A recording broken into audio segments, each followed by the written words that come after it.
This is from Russia with hope. Today is the 9th of March 2021, and I would like to speak about the situation with Alexei Navalny. You know, Alexei Navalny is the leader of opposition in Russia, and now he is in prison. So what I want to say about him? First of all, we should say that we don't have good mentality of people in Russia. We don't have free people in Russia.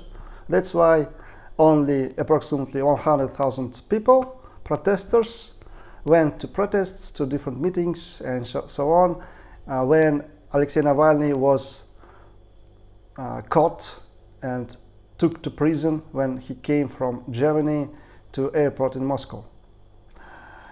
Number of people who watched his movies about Putin and so on was more than 100 million people, but number of protesters in all cities of Russia their total amount is not much than 100,000 people. It means that only 0.1% of people who watched this movie went to protests. That is very little share of protesters, and it means that we don't have any civil society in Russia. People are afraid of going to protests. People don't believe in their power. People are afraid to be taken to police and so on. People are afraid of fines and so on and so on. And lots of guys who live in Russia have Soviet mentality. They are Sovetskiy люди, so-called Sovetskiy люди, Soviet mentality. It means that their mentality is slave mentality, very close to slave mentality. They are afraid to protest. They are afraid of doing something wrong, doing against government, and so on and so on.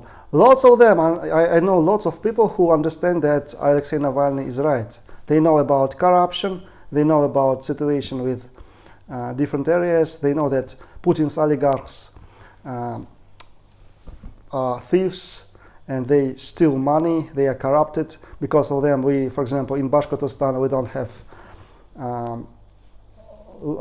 money enough in our Bashkort budget and so on and so on.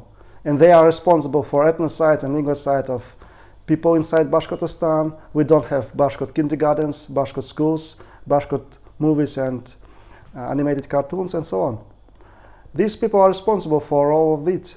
They took our money, they took our entities and take money to offshore companies which belong to them and to friends of Putin.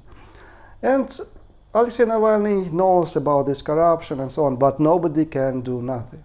Nobody can change this situation.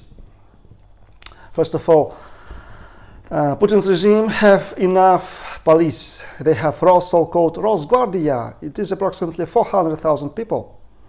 And Zolotov is the commander of chief of them. Secondly, they have different teams of poisoners. You know, people from FSB who poisoned Navalny. They also poisoned a lot of different other guys from opposition, even not opposition, but journalists and some other guys. And also they have so-called Eskadrony Smerti, so teams of people who go and kill different guys. And you know about mass killings in Chechnya, for example, during the war in Chechnya, and so on and so on. So it's very dangerous. To be in politics, to say the truth, to start doing something against Putin and his party, it is very dangerous in Russia. So lots of these guys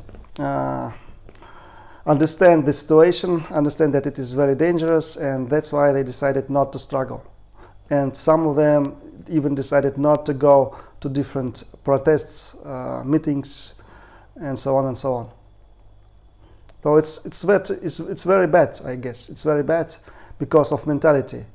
People don't believe that they can change the situation. People don't believe that they can change the situation and It is really bad. But from the side of ideology, from the ideologic side, Navalny already won. Almost everybody knows that Putin's regime is corrupted. Everybody knows that it is time to change this regime, but people don't know how to do it. And how to say, it is the conflict of generations. We have generation of Soviet people who gradually die, and these people, some of them supported Vladimir Putin, and new generation wants more freedom, more liberalism, more Western orientated people, and so on. And I guess in future, I don't say that Navalny will win, I don't say it, but I guess that people who support liberalism and Western civilization, their number will increase in future, and as we understand their number will increase, it means that these people will be able to change political situation, to change regime, because I don't mean the person Vladimir Putin, because he is just the person. I mean this political regime, this dictatorship, and so on and so on. Because if we change Putin for other guy, for example, but who is very close to Putin, it will not change the situation. We need to go to Western civilization, I guess. More liberalism, more freedom, fair elections, more federalism, rights of ethnic minorities, rights of indigenous communities, rights to speak Bashkort language, rights to speak Bashkort speaking schools, rights to have Bashkort speaking universities, animated cartoons, not only in Bashkort language, but Tatar language, Udmurt language, Mari language, Komi language, Erzel language, and so on. We are indigenous communities, and we are approximately 20% of population of Russia. And we just don't have any rights. We have little rights. But in your Western civilization, indigenous communities have much more rights. You know it. And if we speak about money, budgets, and so on. For example, Bashkortostan is very rich with oil, but people here live very poorly. Okay, so that's enough for today. This is From Russia with Hope, and goodbye and good luck.